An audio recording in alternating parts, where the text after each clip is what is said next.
लाइसेंसी रिवॉल्वर थी अंकित ने और इन तीनों ने मिल करके उसमें से फायर किया और जांच का विषय है। अब यूं है मोहनलालगंज से सांसद केंद्रीय राज्य मंत्री नशा मुक्ति अभियान चलाने वाले कौशल किशोर जी। क्या बात है भैया, ये नशा मुक्ति अभियान भैया प्रदेश स्तर पर चलाते हैं, सभी को जागरूक करते हैं कि दारू मत पीना भैया, सिगरेट मत पीना भैया, बिल्कुल नशा मत करना। लेकिन इनके घर पर क्या चल रहा था, जुआ चल रहा था, दारूबाजी चल रही थी और गोली मारकर विनय श्रीवास्तव की हत्या कर दी जाती है। इनका बेटा उस वक्त घर पर नहीं था, वो दिल्ली में था भैया, और अपना लाइसेंसी पिस्टल बिस्तर के नीचे वाली तकिया में रख कर गया था। किसी को पता भी नहीं चलता। तकिया इतनी सेफ्टी जगह होती कि क्या बताया जाए, हम कुछ कह भी तो नहीं सकते, लेकिन सवाल तो खड़े होबे करेंगे। पुलिस शाम तक खुलासा भी कर देती है, लेकिन मृतक की मां से पूछो, करेजा पीट कर रो रही थी, आंसू बहा रही थी। तनिक सुनो क्या बोल रही थी। अरे गोली क्यों मार दी? माता जी 3 लोग खिलाफ मुकदमा दर्ज हुआ है। गोली क्यों मार दी? 3 लोग खिलाफ मुकदमा दर्ज हुआ है। अरे फांसी की सजा दी जाए हमको। मंत्री का बेटा क्या है इसमें आरोपी आपको लगता है? लड़के को हमारे उन्होंने मारा है, उन्होंने मारा है, उन्हीं के साथ रहता था, उनका रिवॉल्वर पास रखा था। अब सुना भैया, एक माँ बेचारी चीख चीख करके आरोप लगा रही थी, कलेजा पीट कर रो रही थी, अपने बेटे को खो दिया। पुलिस ने भैया 3 को गिरफ्तार भी किया है और केंद्रीय मंत्री कौशल किशोर के घर पर हुई हत्याकांड को लेकर खुलासा भी किया है। पुलिस की बात सुनेंगे या कौशल किशोर जी की बात पहले सुनेंगे? चलो भैया पहले कौशल किशोर जी की बातें सुन लेते हैं। नशा मुक्ति अभियान इतना बड़ा चलाते हैं ये, और इनके घर पर जुआ चल रहा था, इनको पता ही नहीं, दारूबाजी चल रही थी, इनको पता ही नहीं, इनको कुछ पता ही नहीं। आंसू की पिस्टल से गोली मारी गई है, वो जांच का ही है विषय। फोरेंसिक टीम भी इसमें पूरी लेकर के गई। जो रिपोर्ट है उसमें परिजनों ने लिख करके जो दिया है उसकी जांच होगी। जो भी इसका दोष होगा निश्चित तरीके से उसके खिलाफ कार्रवाई होगी। हम परिजनों के साथ हैं, हमारा बहुत नजदीकी रहा है बेचारा, उसके साथ पुलिस पूरी जांच करने के बाद ही खुलासा करेगी। जिस समय विनय की हत्या हुई इस घर में अन्य कई लोग बताए जा रहे हैं मौजूद थे। कौन कौन थे ये मुझे तो नहीं पता, क्योंकि आशु नहीं था। आशु कल दिल्ली चला गया था। मेरे यहाँ दादाजी बीमार थी, हॉस्पिटल में तो नहीं थी हॉस्पिटल से, तो दिल्ली चला गया था। दिल्ली है और फ्लाइट पकड़ करके मृतक। अब नशा मुक्ति का अभियान चलाने वाले केंद्रीय मंत्री जी की बात तो आपने सुनेली भैया। पुलिस अधिकारी का बोल रहे थे, भी सुन लीजिए। खुलासा किया गया हत्याकांड का। ठाकुरगंज पुलिस स्टेशन के अंतर्गत जो है पुलिस को सूचना मिली थी कि एक व्यक्ति की गोली मार करके हत्या कर दी गई है।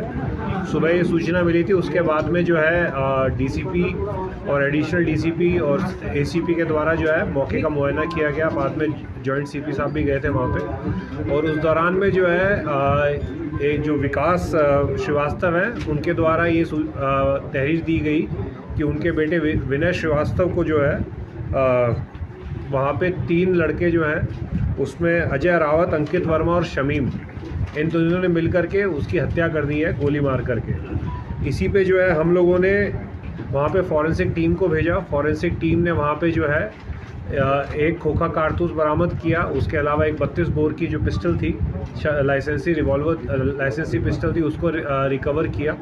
और उसके बाद में उस पिस्टल पे जो फिंगरप्रिंट्स थे उसको फिंगरप्रिंट्स को भी लिया गया। उसके अलावा जो है इसमें एडिशनल डीसीपी चिरंजीवी और के साथ में जो है 4 टीमें लगाई गई कि इस घटना का अनावरण करें और recreation of scene of crime करके और एक एक चीज़ का पता करें कि इसमें किस हिसाब से, किस प्रकार से जो है ये घटना कारित हुई है। उसी के दौरान में जो है जब इन तीनों को गिरफ्तार किया गया, अजय रावत को, अंकित वर्मा को और शमीम और बाबा से, और इनसे भी पूछताछ की गई पुलिस के द्वारा।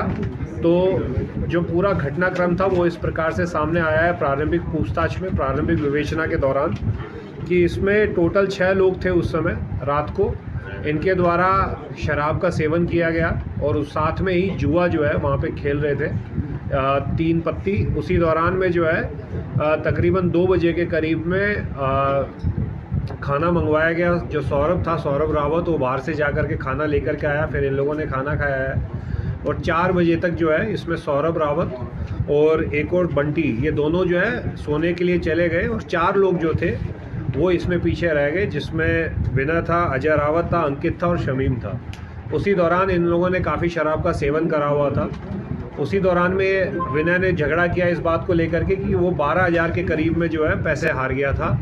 उसी को लेकर के उसने लड़ाई करी इन अंकित के साथ में स्पेसिफिकली, क्योंकि उसने गेम बंद करवा दिया था। तो उसको लगा कि अब मैं जीतने वाला हूँ, तब इन्होंने गेम बंद कर दिया। तो मेरे को जो है हार का कारण अंकित है। तो उसी के बीच में इनके बीच में हाथापाई हुई। हाथापाई के दौरान में जो है उसकी विनय की शर्ट फट गई थी, शर्ट पूरी तरह से फट गई उसकी। उसके बाद में जो है वहाँ पे एक पलंग पड़ा था, उसमें तकिए के नीचे लाइसेंसी रिवॉल्वर थी। उस लाइसेंसी रिवॉल्वर को जो है अंकित ने और इन तीनों ने मिल करके उसमें से फायर किया और इससे जो है विनय श्रीवास्तव के सर में गोली लगी और उसकी मृत्यु हो गई। ये अभी तक प्रारंभिक विवेचना के दौरान में ये तथ्य प्रकाश में आए हैं। इसमें जो है हम लोगों ने आवाज़ से सीसीटीवी फुटेज भी निकलवाया है, सीसीटीवी फुटेज की भी समीक्षा की है। उसमें उस वक्त में यही 4 लोग जो थे वो उनकी उपस्थिति वहाँ पे है। उसके अलावा जो 2 लोग थे, सौरभ रावत और बंटी, वो बाद में जब इन लोगों ने फ़ोन किया तब वो लोग आए हैं, उसकी भी सीसीटीवी में रिपोर्ट है। इसके अंदर जो है ये शस्त्र लाइसेंस जो 32 बोर पिस्टल जो थी ये विकास किशोर उर्फ आशु की है और इसके अंदर भी हम जो है लाइसेंस निरस्तीकरण के संबंध में अग्रिम कार्रवाई कर रहे हैं और इसमें इन तीनों की गिरफ्तारी कर ली गई है और इस तरह से घटना का अनावरण जो है आज लखनऊ पुलिस ने किया है। अब पुलिस अधिकारी साहब की बात तो आपने सुने ली भैया, इस पर हम ज्यादा कुछ कहना नहीं चाहेंगे, पर सोचने वाली बात है कि मंत्री जी के घर पर भैया बताओ दारू चल रही थी, यही ने भैया लोग ताश पत्ती खेल रहे थे, जुआ खेल रहे थे और मंत्री जी बेचारे नशा मुक्ति अभियानों बहुत चलाते हैं। इतनी बड़ी लापरवाही या इतनी बड़ी चूक हमको समझ में नहीं आता। और लड़का इनका कहाँ दिल्ली मारा है, लाइसेंसी पिस्टल यहीं छोड़ दी रहा है और अगर छोड़ता भी तो कहीं भैया सेफ्टी जगह पर लॉकर वॉकर में रख के जाता, लेकिन बताओ ऐसे बिस्तर पर रख के चला हुआ। अब इस पर आपकी कार्यक्रम कीजिएगा वीडियो शेयर करना खत्म सुनेगा शम्मा साजो को संभली की दबात बैलेंस के चैनल को सब्सक्राइब कर लो, ज़्यादा कुछ कहना नहीं चाहेंगे।